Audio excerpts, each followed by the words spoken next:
part it played in the Second World War and the evacuation of Dunkirk, but it seems the county hasn't always been that good at wars.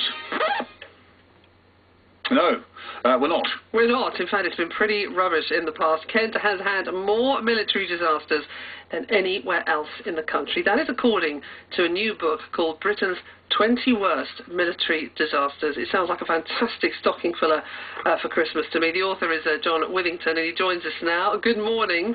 Good morning. I'm just looking down the list here. We've not got a great track record, have we? Where shall we start? The Battle of the Medway in AD 43. Want to tell us about that one? Well, that was the beginning, certainly, yes. That was the decisive battle of the Roman conquest. The Romans landed in Kent, and they marched off towards the Medway, and the ancient Britons thought that would be a great place to try and stop them. And the ancient Britons might have had 80,000 men under arms. The Romans had about 40,000. So even allowing for some exaggeration in those figures, that makes this a huge battle. I mean, how can you lose a battle when you outnumber the opposition 2-1? That's what you've got to ask yourself. How on earth did they get defeated? Get defeated. Well, the Romans were the first professional army ever to fight in Britain, and Roman discipline, Roman organisation, Roman training, Roman equipment were all absolutely top-notch. What seems to have happened is that the Britons were reasonably confident, but they were surprised by the fact that a few of the Roman auxiliaries, in other words, these weren't Roman native troops, these were so-called barbarians who were fighting under Roman colours. They managed to swim across the Medway, and they didn't attack the Britons directly. They started attacking their horses, which they needed, obviously, for their chariots and so on. And then in the panic that ensued, some Roman legionaries got across, perhaps in boats this time, we don't know. Did they swim? Did they come in boats? There was then a very hard-fought battle that went on for a full day. And it was very, very unusual in those days for a battle not to be decided in a day.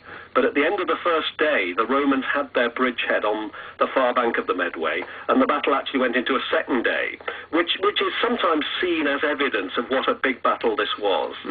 I mean, it's amazing, isn't it, really? They just used their brains, didn't they, really? I guess they thought, let's attack the horses, and that takes away their main manoeuvrability as well for future battles. Yeah, I mean, it appears to have been a very clever move. But having said all of that, the Britons actually very nearly won the battle, and during the second day they captured a number of important Roman officers, and the outcome really hung in the balance, and it was only during that second day that the Romans finally won. And after that, they won another couple of battles and gradually took over southeastern England and then expanded outwards from there. So why is it that we come up so high in the States on military disasters out of the whole country? I mean, is it because we're the gateway, we're the stop-off? Absolutely. When an invading army comes, yes, they're going to start kicking off in Kent, first of all, I guess. Absolutely. Nobody in Kent should feel bad about this. I think the song that you played a moment ago, The White Cliffs of Dover, is the clue. It's location. The Romans landed in Kent. The Anglo-Saxons came into Kent in slightly different circumstances. I mean, the Anglo-Saxons came not as a disciplined army like the Romans, but as individual bands of adventurers and raiders. And then, of course, in the 5th century, they were actually invited to come over as mercenaries. There was a man called Vortigern, who was a sort of military overlord of the Britons. This was after the Romans had departed. And he was having trouble from the Picts and the Scots up north, so he invited the Angles and Saxons to come over as mercenaries to fight the Picts and the Scots.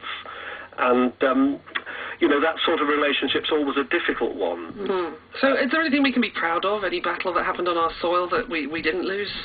Well, the interesting thing is, I think, about the book is that most of the battles, actually, although they're British military disasters, take place outside Britain, because it's the early battles that take place in Britain, with the Romans invading, the Angles and the Saxons invading, and then later the Normans invading.